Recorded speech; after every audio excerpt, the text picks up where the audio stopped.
Well, we have an interesting subject this morning, but it is one which has been considered, reconsidered, denied, and affirmed over periods of thousands of years. Apparently, we are all confronted with the mystery of solving more or less completely the major issues of life. We have not gotten very far in that procedure up to the present time. We have found many answers, but not the answer to the major issues of existence. Sir Edwin Arnold, in his poem The Light of Asia, makes the Buddha to say, "Veil upon veil we lift, but find veil upon veil behind." And this is more or less the situation as it is. Every solution that we find proves to require in its own turn another solution. And so the problem goes on, and we are all trying to find the essential answers to the problems of daily existence.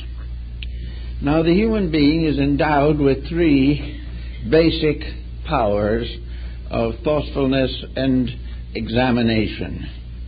He has the mystery of the heart, which is more or less the mystery of religion.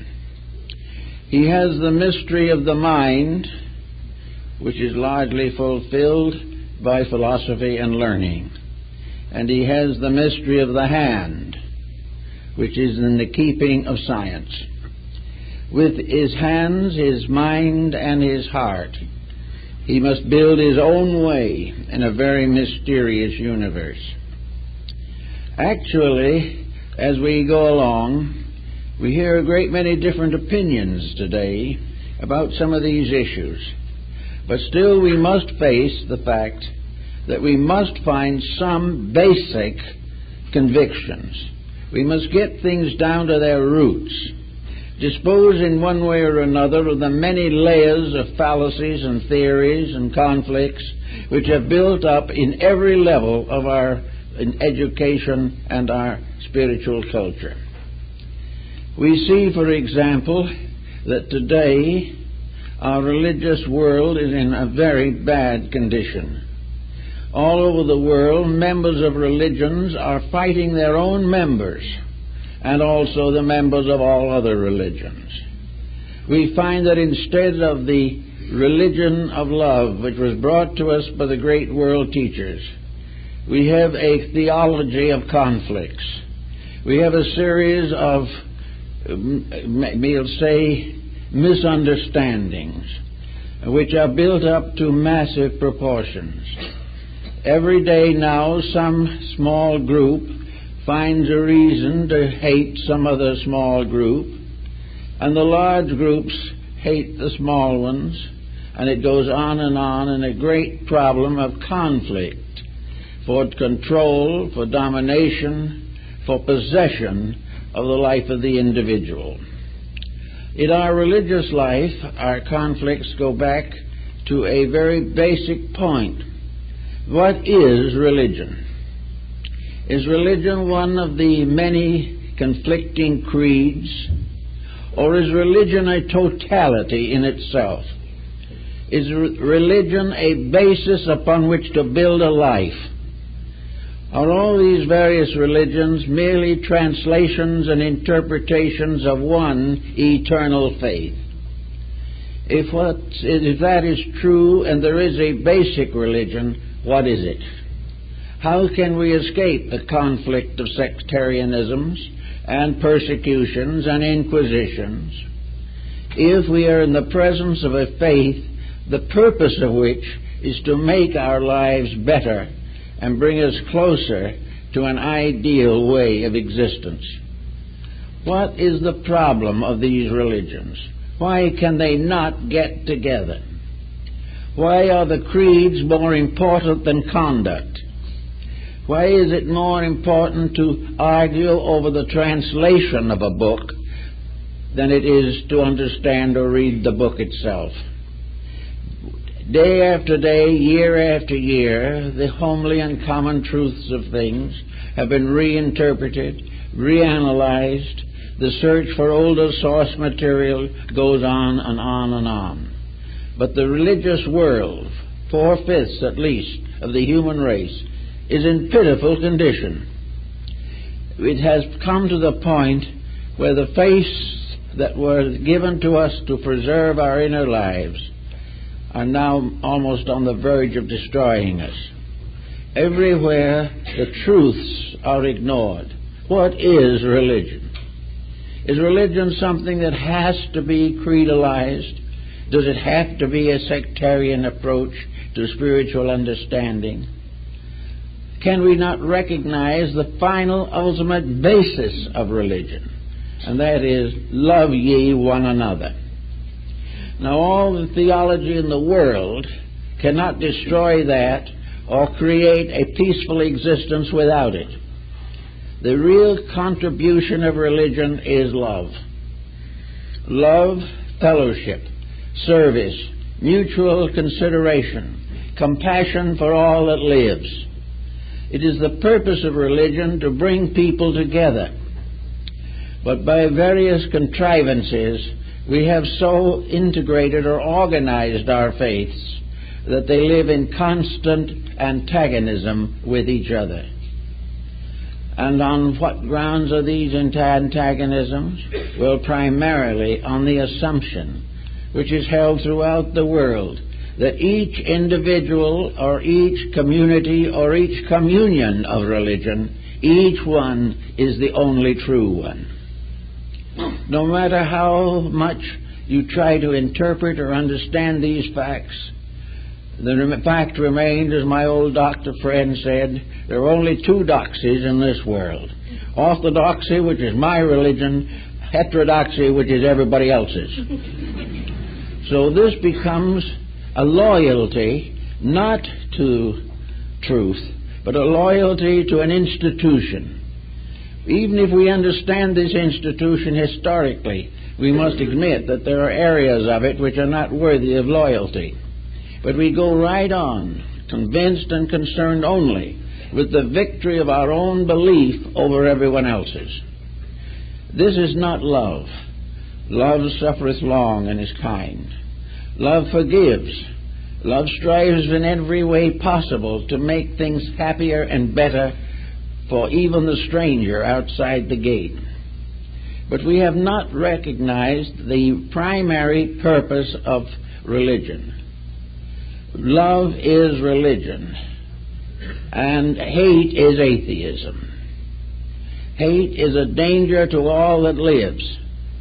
It is arousing the selfishness, the competitiveness in the human personality for the destruction of mankind.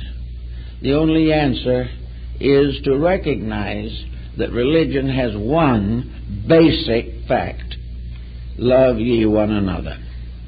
Now, you don't have to hang a name on that. It has been known everywhere. Akhenaton taught it in Egypt 1,200 years before the birth of Christ. It is in every code that man has ever had, namely, that each one shall think not of his own good alone, but of the good of all. Democracy as a policy is based upon cooperation, mutual union for common good. And all these things have gradually faded away. Now, philosophy also has its part in the entire study of things. Philosophy is a very interesting problem. Here we have a human being standing in a desert, the desert of waiting. He has been standing there for ages, with the sky above him, earth under his feet, the sun glaring down, and occasionally a flood endangering his life. This individual standing on that spot of ground, or if we want to enlarge it, this little planet which we call the earth, tries desperately to understand why he is here. What is he here to do? Where did he come from? Where is he going? What should he be doing that he isn't doing? And what should he stop doing that he is doing? Somehow out of this situation, the individual must integrate a code of personal conduct. And this is basically called philosophy. Philosophy is nothing but organized, carefully thought out common sense. Now, the man standing in the desert, or each of us standing where we are, our philosophy is not and cannot be absolute. We do not know more than we can understand. We do not understand more than we are. But all the way along, there have been provisions made to help the individual to improve his own conduct, to increase his own skills, and protect himself from the natural dangers of life, and to build towards some kind of a future. There is a maturity for mankind. But philosophy today is not much concerned with these problems. It is a series of intellectual squabbles. It is what Voltaire calls learned people throwing three-legged stools at each other's heads. We are not really concerned. A new book comes out to refute an old one. Someone decides a new way of thinking about something, probably never has applied it to himself, but is giving it to the whole world as a new solution to an eternal problem. With all the solutions, the problem goes on. Every time we explore a little deeper, we find a greater need for insights and understanding. And these facilities are not always available. The purpose of philosophy in its basic rule is ethical. How we can live with each other and survive. How we can face the problems of each other. How we can overcome the antagonisms of each other. And how we can build an intellectual cooperative in this strange, mysterious world where everything seems to be organized except humanity. So we try to find some basis for thinking. We know it is not going to be eternal, it's not going to be inevitable. But it must be enough so that we can get together and work out our problems in peace. It must be that the mind and the brain have been given us to use, not to abuse. And the use means that we must apply every faculty that we have to the improvement of our lives and the expansion of our relationships with the universe in which we live. Therefore, out of thinking comes philosophy. And the great philosophical systems of the world are not wrong. Most of them have been developed for a people in a place at a time. But even this does not mean they are not enduringly significant. 50 philosophies of life in the world in its great unfoldment have had the golden rule, almost word for word. Nearly every philosophy worth following has tried to give the individual the stamina to grow constructively without destroying others who are also trying to grow constructively. Therefore, philosophy is a harmonizer of beliefs. It is a means by which the individual uses every mental resource at his disposal to make more secure his own relationship with life. Philosophy must improve that part of him which is inside of himself, and which must necessarily come in contact with the consequences of the inside consciousness of other people. So down underneath all of everything, whereas religion gave us love, philosophy gives us ethics. Ethics is a standard of relationship. It is that which proves beyond any question of doubt that that which injures one injures all, and that whereas we use our wisdom to exploit each other, we are also digging our own graves. Ethics becomes a basis of all values. Ethics in business, ethics in science, ethics in advertising, entertainment, amusement, education. All these institutions must be ethically maintained, or else the problem will be lost for all. So the mind gives us the right to be honorable, to be honest, not because of the fear of God, but because that we have a proper religious admiration and love for all other things and must protect them. So we have in philosophy a protection of rights, a perpetuation of values, and we also have a rationalization, a study by which we are able to divide the knowable from the unknowable, and to finally come to the realization that the unknowable is still the ruler of all things. Now, when it comes to science, we have the human hand. We have that part of the individual which is concerned with the physical world in which he lives. In the physical world, he must establish the securities that he needs for his survival and for the advancement of his kind. In other words, the hand is labor. It is definitely science, for the end of science is to protect the life of the human being. But after all, science has had a very spotted background. The sciences as we know them today are comparatively recent, and the scientific objectives which we cherish today are not always consistent with our needs.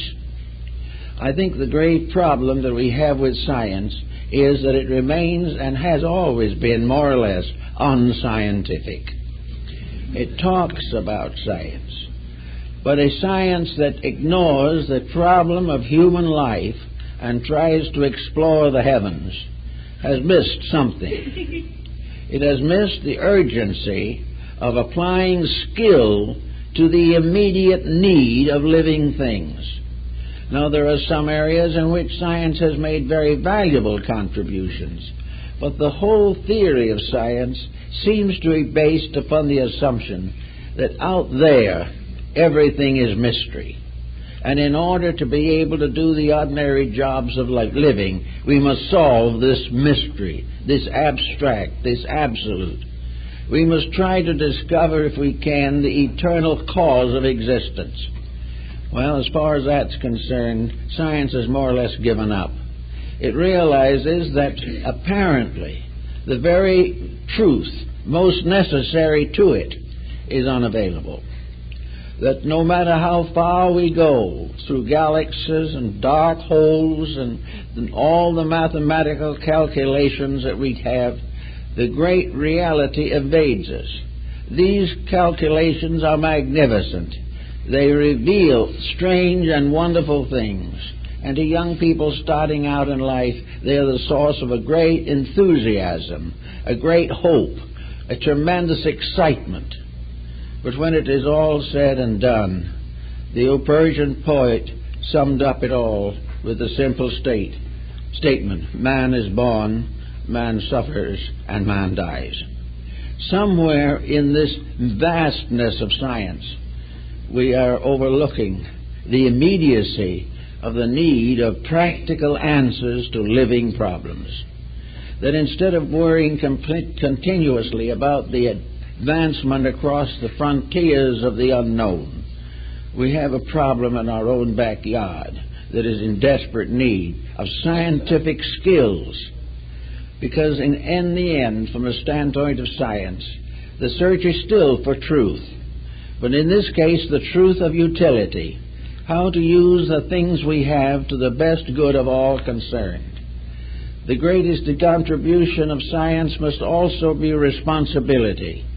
A scientist should never invent or discover or circulate or propaganda anything which he cannot control.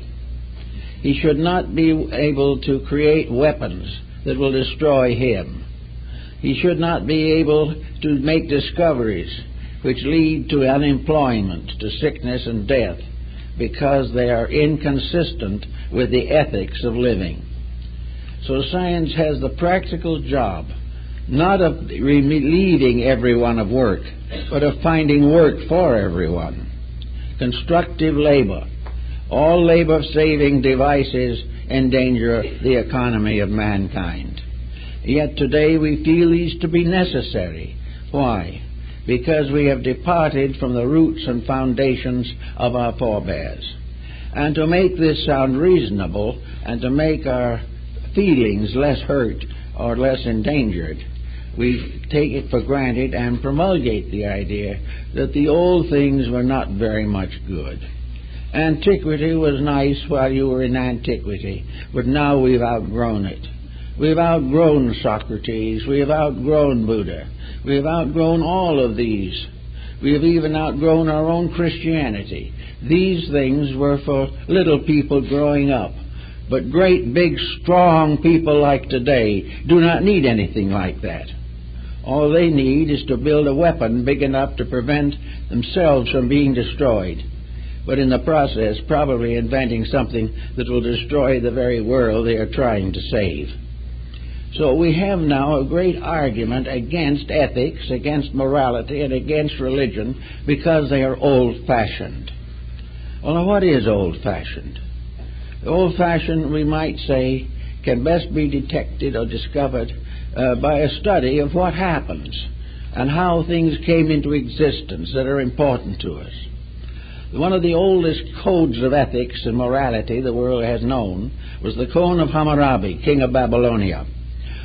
This code was brought into existence 1800 BC. Now that's a long time back. That would be very easy to outgrow, we would think. We ought to be a long way from Babylonia. The country is gone, but the code lingers on. Well, what does the code say? The code says that if you cheat your neighbor, you're going to be punished for it. If you build a house and shoddy the goods and materials and it falls down, you build another one without charge, or else you go to jail. If you steal, you are punished. If you perform good labors, you are honored. You're expected to honor your parents. You're expected to honor society and keep the rules of society, protect and raise your children properly, and live a good, solid, serious life without too much alcohol. Now, this is what they believed 1800 years before the beginning of the Christian era. Well, you can see from the very statement that it was very impractical. It was against all of the best rules of competition. It would prevent miscellaneous characters from gradually controlling the world by finance alone and defending the finance with heavy artillery and bombs. Oh, that is so ancient. We have outgrown things like that. We have outgrown the dignity of the home. We have outgrown the dignity of the respect for parent. We have outgrown the love of labor and the realization that God likes people who work. Now God rewards people for not working. All this was very prehistoric. You couldn't possibly tell the individual today who has just come out of Yale or Harvard that the old code has immediate and vital meaning. Well, a while after that came along one of the greatest thinkers of antiquity, Akhenaten, king of Egypt. The Pharaoh, who was the first, long ago, to say that all living peoples, all creatures in fact, were created free and equal. That every individual, regardless of his station, is worthy of respect. He is to be respected for what he does and for what he is and not for what he has. Now that's real heresy. You realize that that's totally unreasonable. We must respect people who have large bank accounts. We must allow those with the greatest means to be the ideals that we struggle to emulate. It was Akhenaten also who was the first patron of women's suffrage. And when he married Nefertiti, and they sat together on the throne of Egypt, he would refer to her, my queen, who is myself. No break, no interval, equal in every respect. He also was one of those who brought out the rather simple idea that was too fast for its own time, that war was a mistake, that you did not fight, that war will never produce peace. He knew that, and for that he died. Died as a young man, either of a broken heart or by poison, according to what account you read, because the country wanted war, profit. It wanted to break down the idea of equalities and enslave humanity. Now, about the same time as Akhenaten was flourishing in Egypt for a while, Moses received the tablets of the law from the peaks of Sinai. And the Ten Commandments, or the Decalogue, is about 3,000 years, maybe a little more than 3,000 years old, obviously extinct. We don't have those kind of things anymore. Honor thy father and thy mother. Interferes with the prophet system. Be good to the stranger. Take in the helpless and the homeless and feed them. Oh, no, not now. And Moses didn't have any Social Security to back him up either.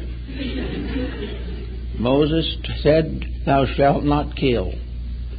Thou shalt not bear false witness. All these things. But that was 3,000 or more years ago. And they tell us now that we shouldn't pay attention to those kind of things. We've outgrown them. And we've outgrown them so far and so fast that we are in desperate condition from the pressures that we put upon our own personalities. The first Christian code was that of Justinian. And it added to the other factors, elements, certain graces of the Spirit, certain new dimensions of human idealism. It made the New Testament, particularly the Sermon on the Mount, a basis of legal construction. You could build a code upon it that could be properly applied and enforced. This also was quite a long time ago. But every code that has come along since that time has been a little worse. Day by day, the codes go down instead of the people rising. And in order to govern people today, you have to apparently excuse all their limitations, forgive all their misdemeanors, and tell them that they live in a free enterprise system. Now, this seems to interfere with the idea of a universe that has something ruling it beside the individual. Now, here we can go back to another earlier period of time before people wrote codes. These earlier times are still represented by primitive peoples or the traditions that they have left behind. One of the most common codes of antiquity was that the only way that the individual at this time can come to any understanding of right and wrong is by observing life around him. Nature is his best teacher. Nature tells him what he can do and what he cannot do. And in the ancient times, primitive peoples obeyed nature. In our modern and far more advanced culture, we do everything possible to evade and avoid natural law. We do not want natural law to hold control. We know what happens, but we don't care. We know that natural law is not in favor of cocaine, but it's used. We know that natural law is not in favor of destroying the lives and securities of other people, but we do it. Little by little, we have created a new attitude, an amoral attitude toward existence. We have rejected all of the footings that we have ever discovered, and in the place of them, create a code of complete individual prerogatives. Do as you please. Well, that would be maybe a little more excusable if we did something that was pleasing, but we don't. And we find ourselves little by little bringing down all of the principles that once inspired us and making them servants to our ambitions. We make virtues out of our vices instead of trying to correct them. Yet we live in a universe which we must face sometime. We haven't solved it. We have not been able to bribe the infinite. We have not been able to place one of our own kind on the throne of heaven. We do not know how to administer ourselves, but all-wise providence has also given us such limitations that there are only certain mistakes that we can make. If we knew of more, we would make them also, but fortunately we don't know all of them. But here is a world that we're looking for basics in. And here we have a whole world of object lessons. We can go to every part of the earth and find out the truths of things. We can sit quietly and watch, even on television, a great many things that are essentially true if we want to think about them, or untrue which we should know about. And yet, with all these things, the individual makes very little effort to change himself. He knows that things are wrong, but he believes that freedom is very important. He has come to the conclusion that freedom is the right to do wrong. It is the right to do as he pleases. But then, if he was scientific, he would know this is not true. There isn't an atom that floats in space that is free. Everything is under immutable energy principles and laws. And man is also under these laws, and he has tried from the beginning of his existence to wiggle out from under them. He has tried to create a human code of existence that will hold and survive in a divine world of immutable principles. At least after all these ages, we have reached a point where we can contemplate something of this immutable world in which we live. We begin to realize that somewhere out there, where we do not know, but we're not going to find it out where it is by means of space flights, because these things are all on a level. They are part of a physical experience of enlargement, but the answer does not lie in the physical. The answer comes through the physical, but from a source much higher than itself. So we are looking for peace in corpuscles and in atoms and molecules, when we can only find it on an entirely different basis. We have to recognize gradually that the foundation of life is something that we build with the heart, the mind, and the hand. Build it ourselves. Build it through our own conduct. Most all mystics from the earliest time have held it to be true that growth is the basis of enlightenment, that the individual must come to a higher state of understanding because he has achieved a higher state of conduct. Now, this is one of the problems that has been known from the times of the Greeks and Hammurabi and the pharaohs of Egypt, and back even further into the mysteries of the cave dwellers. Namely, that to be better, you must do better. You must solve problems, or the problems will come back. You cannot avoid responsibility without having the consequences of avoidance to live with.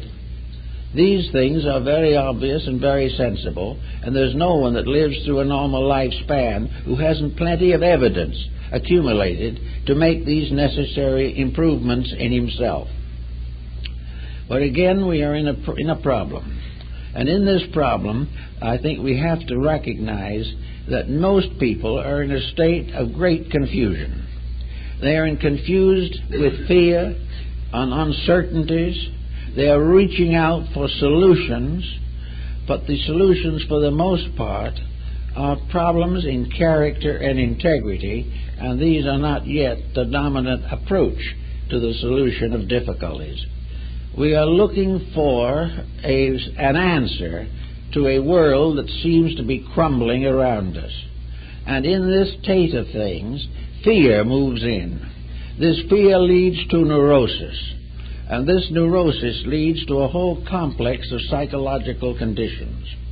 The individual, frightened to death over the problems of the day, discouraged and variously afflicted by the competitions around him in life, is looking for peace of mind, peace of soul, peace of living. And he doesn't know where to find it, and he doesn't know how to find it. Now, out of all of this also, we have another phenomenon coming along. These disturbed, uncertain, mostly anxious people, in whose personal lives difficulties are piling up, are developing internal hypersensitivities which can break through a series of psychic phenomena. This psychic phenomena has been the problem since the beginning of history. And there's no denying that some of it is genuine, but there's also no way of denying that much of it is an escape mechanism of a troubled mind. And where this comes along, the individual is apt to find that he is self-deluded and that he is also escaping the real fact. It is easier to hope to dream one's way to enlightenment than it is to sit down and take care of the problems that are causing the trouble. So to get down to basics, growth is a matter of improvement and control and discipline. It is not a problem of hope and expectancy and various escape mechanisms which look as though they might make life a little more comfortable, but in the end generally make it more desperate and dangerous. Actually, the internal life is part of a divine plan. It is true, as it was in the days of Egypt and the Grecian philosophers, that those who are able to improve the standard of their own personal living are the ones who are keeping the rules and therefore capable of having a good religion, a good philosophy, and a proper activity to keep the hand well occupied. So the problem is, do we want to fool ourselves again? Or do we want to accept strange abstractions that mean nothing in daily living? Are we going to follow out into some starry mystery world beyond when we can't live decently here? The thoughtful person, again, is looking for basics, looking for foundations upon which to build and gain for himself a proper form or pattern for daily existence. So we find always that the individual has to work his own life into a pattern of consistencies. Wherever so-called mystical experiences arise without proper discipline of character, there is danger. There is the possibility that the person is being self-deluded or is being deluded by others because he is willing to accept a shortcut to enlightenment, which does not exist. Therefore, we start in on basics. We have to earn the ability to use them. Our basics in religion come very simple and very easy. Religiously, the beginning of religion is religious conduct. The individual who lives the religious life will receive the consolation of an internal religious adjustment. If he earns an inward enlightenment in the field of religion, he will receive it. If he does not earn it, he must take second-hand hope from others who may not have found it either. So I think they have to take into consideration immediately that all solution is a matter of growth. It is not a matter primarily of what society is doing or institutions that are being built. It is primarily the individual correcting his own mistakes. And by correcting his own mistakes, increasing the area of his insights and understandings. When the person has found a proper level of internal adjustment, then he can read with benefit. Then he can study with success. Then he can study any art or science, trade or craft, and unsoul it from within himself. He can be a carpenter, but he can also be a mystic carpenter. And a mystic carpenter does not mean that the carpenter starts to build houses in the abstract elements of space. He builds the house right here, but he has within himself an insight as to what it all means. And like the Essenes of the Holy Land, who were carpenters by trade, he builds, put the best he knows into it. Everything he does is a masterpiece from his own heart, because it is through building homes for those who need them that he worships God. All constructive labor is worship, and labor without worship is very little reward, and very often leads to a shoddy and inadequate relationship with the jobs at hand. So religion is work. Religion is doing these things in everyday existence. Religion is the individual who worships by keeping the integrities of life. He worships by caring for his children. He worships by maintaining the ethics of his community in every way that he can. He worships by being honest in his weights and measures. He worships also by forgiving his enemies. He worships by meeting every responsibility that is normal to him, growing through the fulfillment of proper activity rather than the effort to avoid or evade it. All avoidance and evasion is contrary to the natural law. So natural law stands there, and those who have worked with it, those who have really gotten together and made a real good job of it, have found that nature is with them. They will find, and always have found, that the only way to be happy is to keep the rules. And the rules were not made by men, and most man-made rules are not very good. So we go on then and we say religion is the problem of living every day as we should. Now, no one is going to be perfect. It is not expected. But it is expected that every individual will make a good try. And by making a better effort, will become more capable of understanding what religion really is. The person who has no interest in living it cannot possibly understand the meaning of religion or its importance in daily conduct. Therefore, we try in every way that we can to make worship manifested in works, and that everything we do well glorifies that power that does all things well. And when we keep the rules of the universe keeps us. Now, another angle of the problem comes into, we'll say, education. Now, here we have the mind at work. Now, most peoples are ruined, more or less, mentally, by the attitudes of their parents and ancestors. The family mistakes are carefully passed along for fear that somebody might outgrow them. It is necessary to keep the feuds alive. And you know that as that goes on, more and more people are more and more unhappy. What is the purpose of education? Well, it's very obvious. If you take the right course in the right school, you can probably become a millionaire in the course of time. You will also be dead in the course of time. And the millions that you have will go back to the government. And the only one that really aids or gets anything out of all of this struggle is the tax that you pay the government. Actually, the problem is education should and must sometime recognize that it is related to the individual learning to live constructively. A person who has a good education has found an outlet for some ideal, dream, hope, or aspiration within himself. He is coming to learn the tools of his craft or trade. He is a builder, but he has to learn architecture. He is a mathematician, but he has to start with the multiplication table. He wants to make great pictures or write great music, but he must start and learn the skills to do it.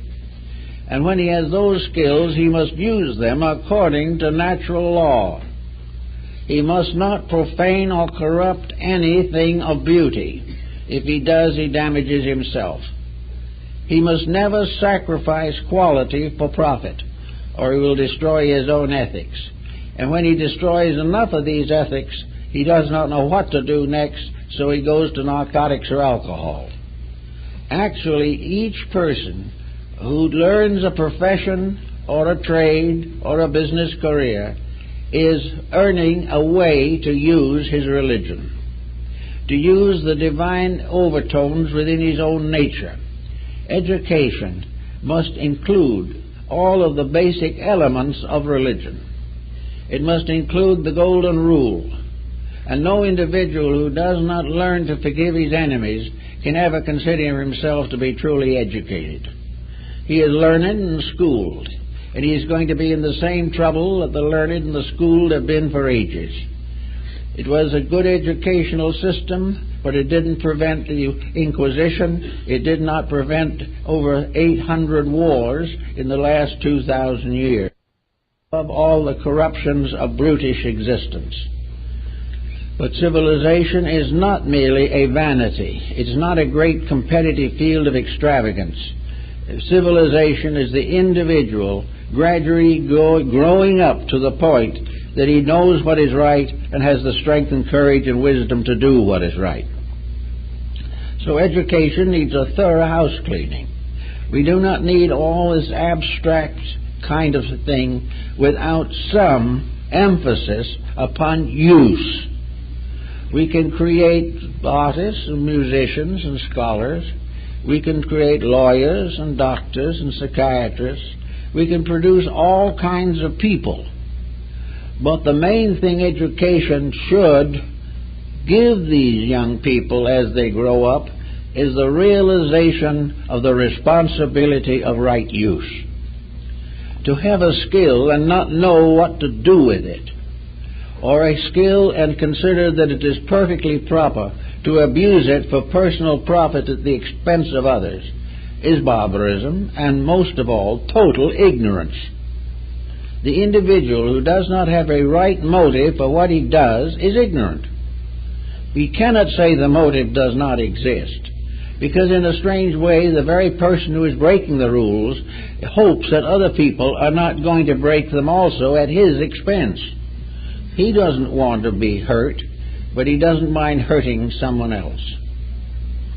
So always education must be dedication.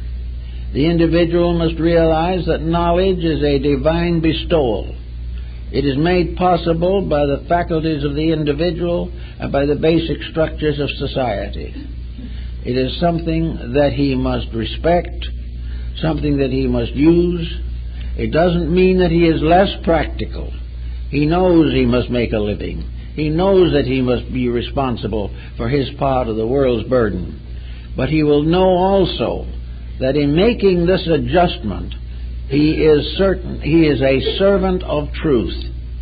He is working for a great cause, the gradual and inevitable unfoldment of human nature and collective humanity. Then when he gets down to the trades and business of life, he has his officers and his secretaries and his clerks. He has the factory with all his workmen and all this type of thing. And in his business relationships as management, he has a little universe of his own. For the individual who rules a business that has 15, 20, 25,000 employees, this ruler is a kind of God. He is something more than just an ordinary person, for he has the right, a physical right, to discharge or employ. He has the right to criticize or applaud. It is his responsibility to manage this particular group of people. Now he has responsibilities to these people. He has responsibilities that may interfere with profit.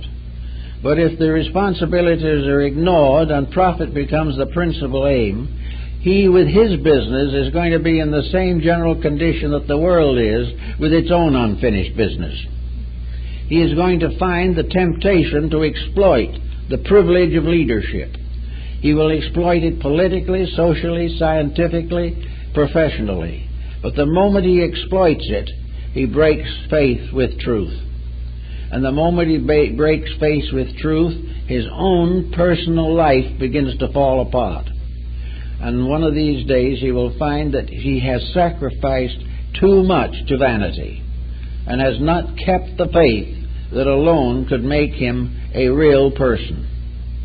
So in business and all these fields of activity as we see them today, we see a crushing competitiveness. We see a world struggling for domination. We find people in all walks of life locked in conflict with each other. We find no one hardly willing to excuse any defect in others, but expecting to have all others excuse his defects. And little by little, every part of society comes to loggerheads. We have it today. We're no longer in a world in which people fought on the basis of principles. Now they fight over the same principles. We have many different sects of people who believe in brotherhood and are at war with themselves and each other. We find a tyranny of conflicting creeds.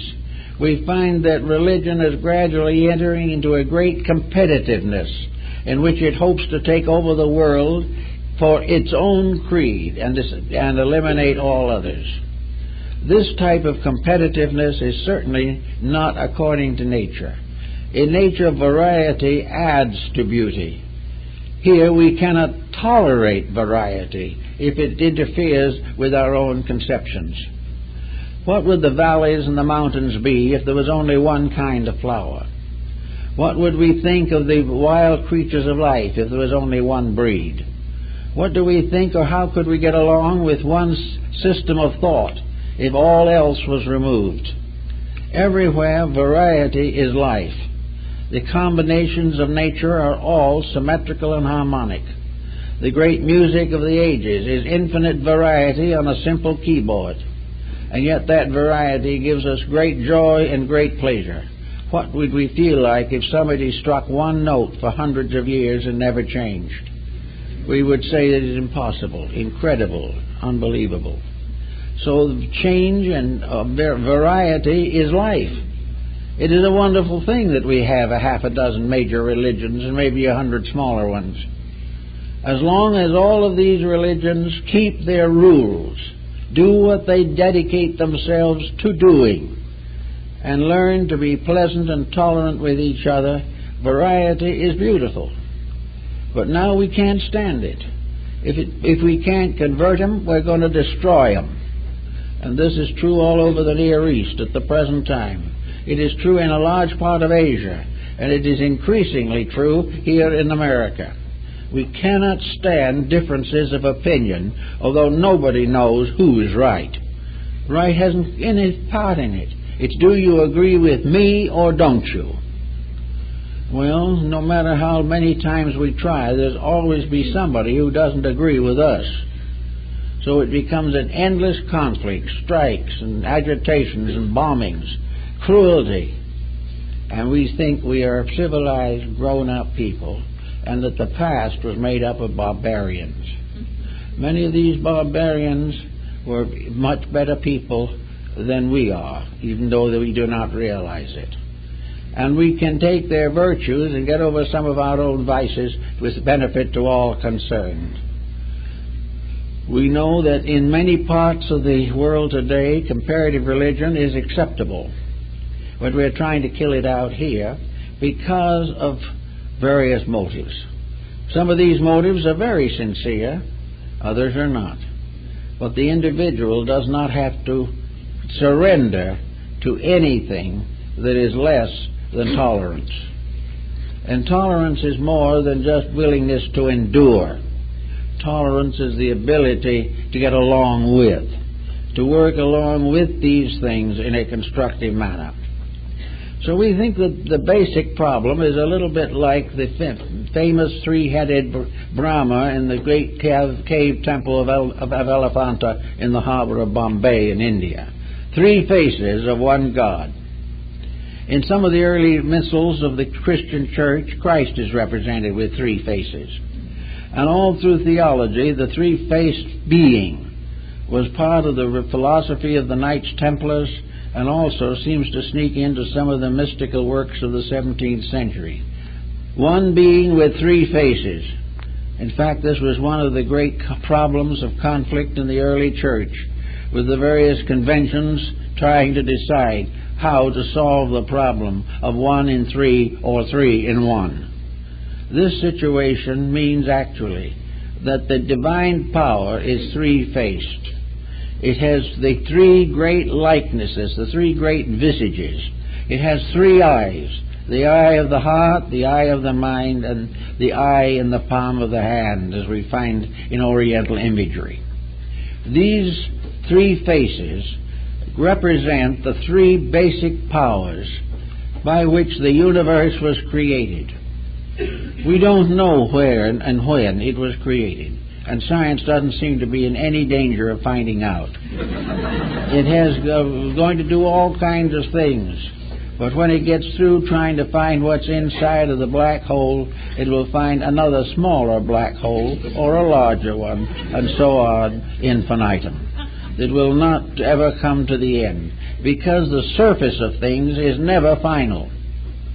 That which must be found within things, the search inward towards cause, is the only thing that can possibly result in the release of the plan or purpose for existence.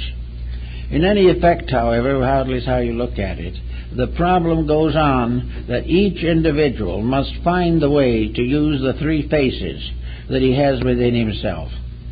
Some say that one face is to the future, one to the past, and one is now. All over the world there are trinities of one kind or another. The one, the beautiful, and the good was the great trinity of Socrates. There is always this threefoldness of things, this three levels of thinking, of feeling, of being, which must be brought into harmony.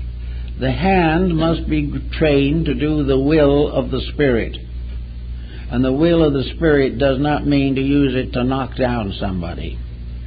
The problem of the hand is also the skills to create beauty, to make those things that are necessary to human good. The hand that holds the hammer is also the hand that holds the pen, writes the books, writes the songs, plays the instruments. All of these things are labors of the hand. And these labors must be taken hold of, they must be studied, they must be worked with until the hand becomes an instrument of universal good. The good in each of us must express through the hand, because there are certain things that cannot be done except with the aid of the hand. It is the hand with which the Good Samaritan must raise up his brother. The hand is the hand we shake hands with, even though at the time we do it, we may not know what we are doing. In the early days, handshaking was a very interesting thing, and maybe this has come down to us also, more than we realize. In the ancient days, men shook hands, and they shook hands with their right hands to prove they were not holding a weapon.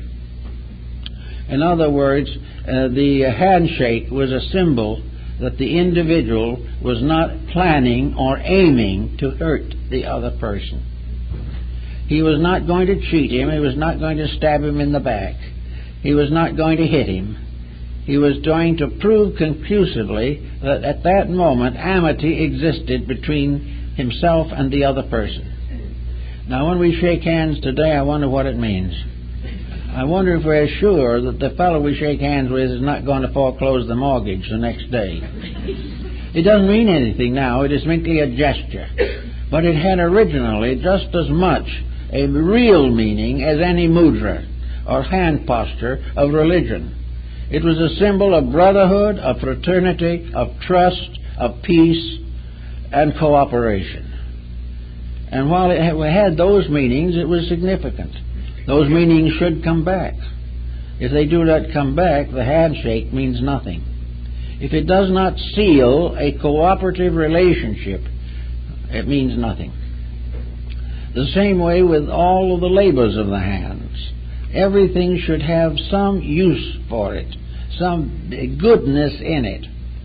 And the hands that are clasped in prayer are only acceptable to the Most High if those hands have worked for the good of mankind.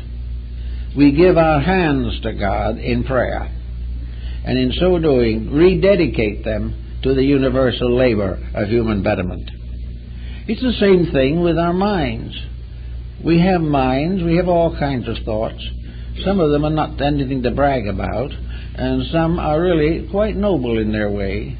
The great sermon, the great poem, the great literary epic the great book on philosophy or theology. All these things are products of the mind in action.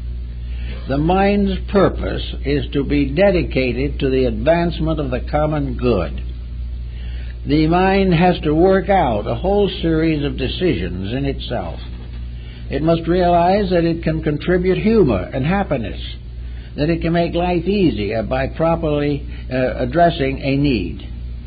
We also find out that the mind is the better for the wider knowledge it possesses. But knowledge is not necessarily merely book reading. The great knowledge comes from daily living. Paracelsus said those who would read the book of nature must walk it with their feet. The kind of knowledge that we find in Bacon's essays is a knowledge that comes from a quiet contemplation of what is real and what is necessary and what is good. It is a sifting out of things that are useless. It is the ability to curb the tongue when it might otherwise say something that is unpleasant. And of course the mind must never prevaricate. It must never lie. It must never bring false witness. It never swear to something that is not true. Nor should it try to sell inferior products by a big advertising program.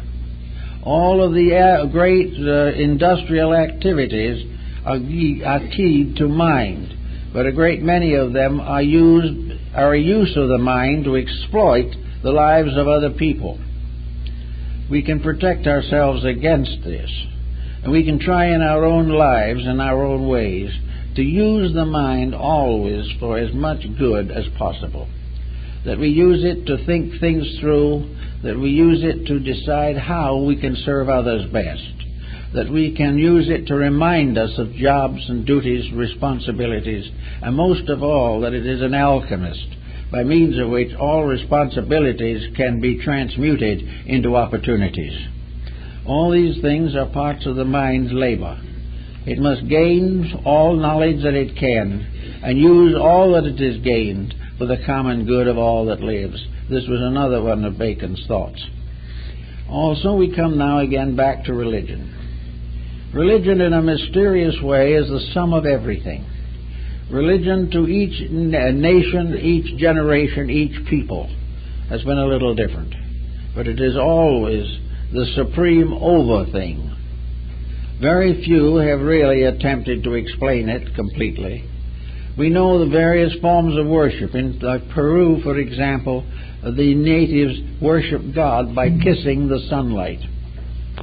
A very abstract and unphysical approach. They didn't want to have any physical form. In the Orient, letters and sounds of an alphabet take the place of figures in the worship of deity. But what is the real answer to it all is this strange sense that we must have, which is the basis of an appropriate humility towards everything of life. We are in the midst of mystery. We have not solved this mystery.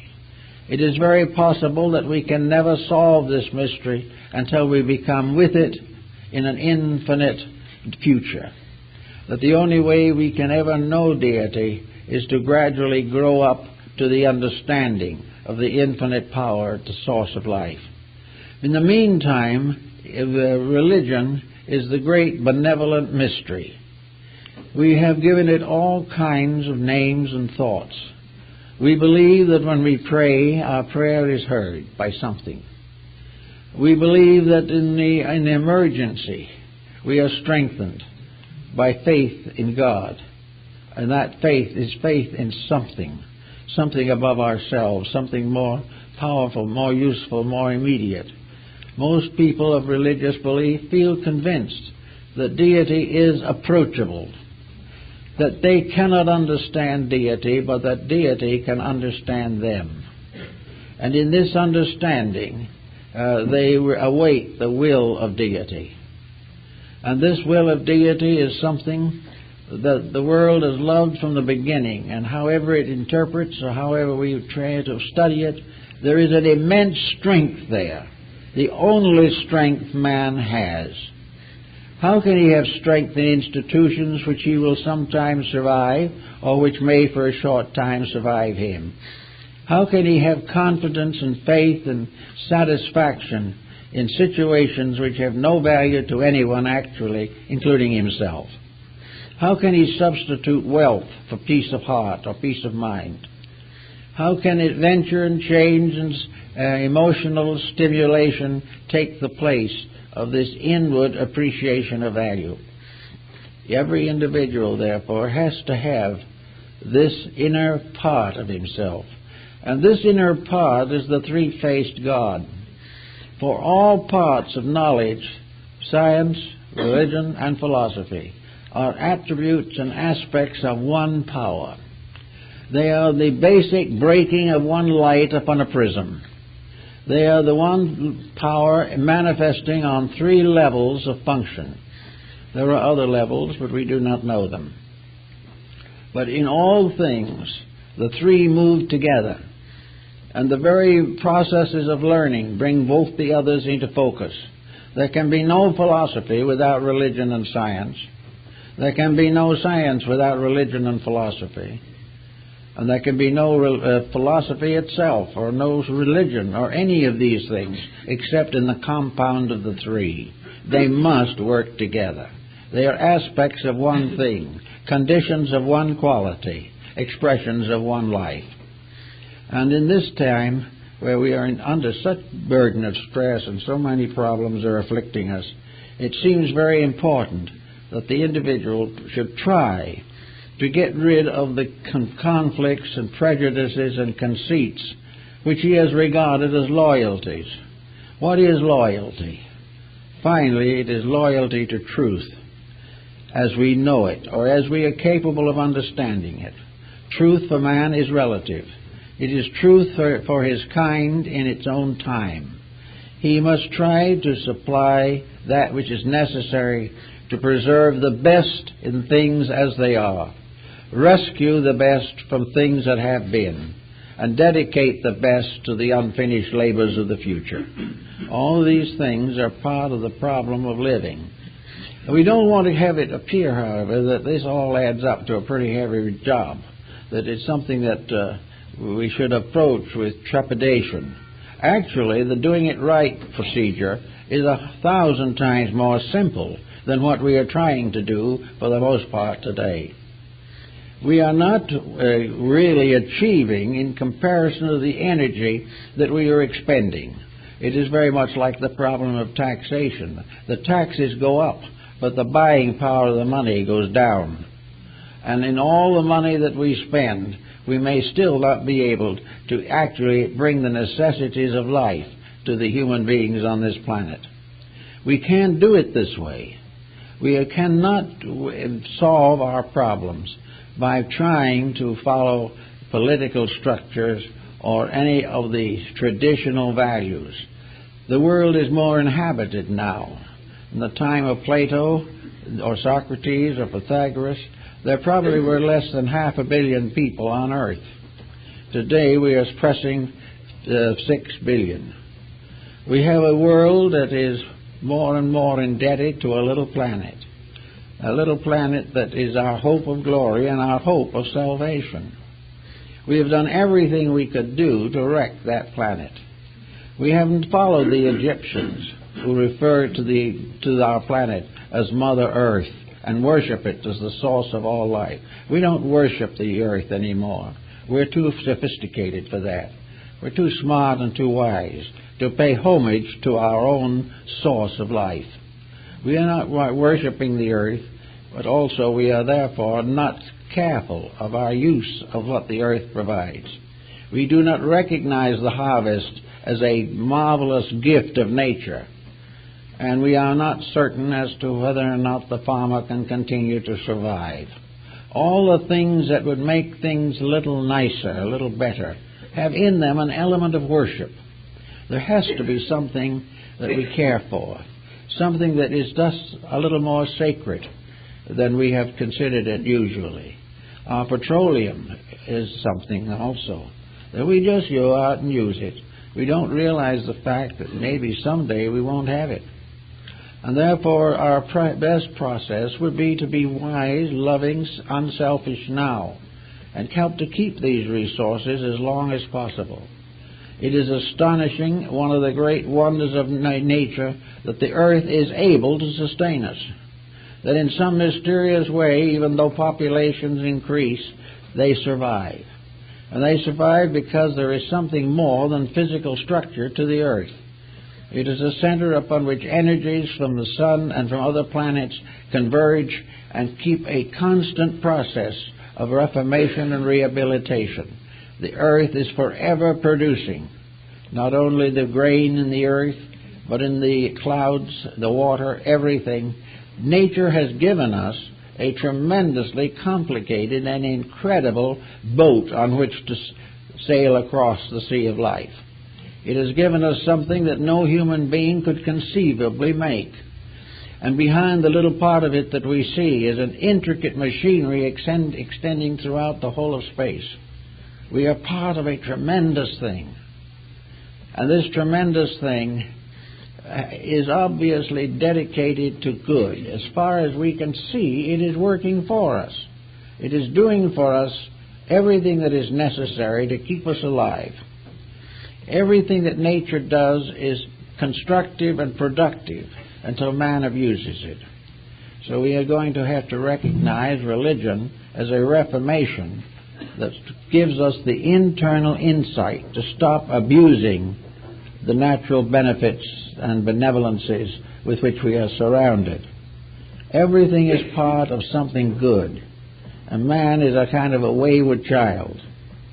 The individual is a little bit of a delinquent and a little bit of a perpetual adolescent, but he can get over both with a little effort. And now, in this time particularly, we are beginning to realize the facts of life. We are realizing the fact that each day may bring a new complication. We are realizing the fact that half the world today is locked in struggle to the death. We are in the evidence that the various policies and various patches we have put on world conditions are not right and are not holding. Therefore, we are now getting very close to the time when we have no real recourse, no escape from the terrible necessity of doing something right. We are going to be finding that unless we do it as it was intended, we will continue to have trouble. But if we do keep the rules, they will keep us. So now, in the middle of a great emergency, more and more people are beginning to think. They are beginning to dream of getting together and doing things. They are beginning to realize the concept that was set forth in Bacon's New Atlantis, which he said, which is America, and in which, according to his concept as a scientist, there would be a great world of progress, great libraries, great schools, great laboratories, observatories, a vast accumulation of truth-seeking facilities. And he says that these truth-seeking facilities, all the products of human ingenuity in this wonderful new world, will be dedicated unconditionally to the advancement and well-being of humanity. There will no longer be development for private profit in that sense of the word, but everything that man discovers will be used to help man to grow. Now, we've made more discoveries probably in this country than all the rest of the world put together. Now comes the time to redeem these discoveries, to convert them to a great moral ethical code, to make them part of a worldwide and eternal program of fulfilling the divine purpose as it has been set in the hearts and souls of human beings. If we do this, we'll find an answer. And of course we will do it, because nature will keep on making us miserable until we're tired of it, until we suddenly wake up someday and say, this misery is due to me and not to the universe. I'm not the victim of a despotism somewhere out in the vicissitudes of space. I am the individual who, in the presence of right, have continued to be selfish. who have continued to think of myself only in a time when everyone must unite for the common labor of survival. Out of all conflict, then, may come an alchemical form of transmutation. The base elements of the human experience, whether it's social, political, religious, philosophical, economic, all of these base elements must be transmuted into not only pure gold, but according to the alchemists themselves, the elixir of life. Out of all these experiences must come the nutrition of enlightenment, a nutrition by which all people, working together, using the resources of nature as they were intended to be used, and finding out the meaning of things, and dedicated to the right use of everything we know and possess. As this time comes, we'll find our problems fade away. And instead of being poor little outlawed creatures who have nothing to live for because we can no longer be dishonest, we will be very happy creatures, realizing that from the beginning we would have been happy if we kept the rules, and that until we keep the rules, problems will pile up. So the basic fact today is to keep the rule, to find all that we can on every branch of learning that can tell us what to do now that is permanent, what is solutional for ourselves, how to get rid of the nagging grudges and all the selfishness and bitterness and conspiracy with which we have burdened the human race. When we find the answer to that which is making us miserable, we will find that we will be happy, and that happiness is not something in which we can no longer do what we want. Happiness is now and can be in the future the magnificence of doing what we should, and by so doing, being a better world for ourselves and those who come after us. The basic problem today is to get back to the principles, to get back to the common values of life, as stated in every great religion in the world, and believed by practically everyone who has lived prior to this glorious era of enlightenment in which we believe in nothing. To get back the sinful beliefs of childhood, to get back to love as a solution and hate as something that died out long ago. When we get to this type of point in the condition in our own lives, we will find it's not going to be too hard to keep the world happy and to keep our planet floating quietly, gracefully, and peacefully in orbit. It is up to us to do these things. If we make mistakes, we must correct them. Nature is patient. Nature can absorb into itself all mistakes.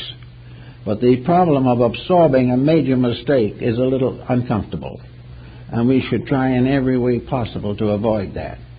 Get back to the basic, simple facts of life, and let all the involvements and all the pretty patterns rest for the moment, and realize there is no answer to the problem of survival for us and growth and progress except to make the necessary changes in our own natures so that we can live together in peace, serving each other and worshiping God with a clear conscience.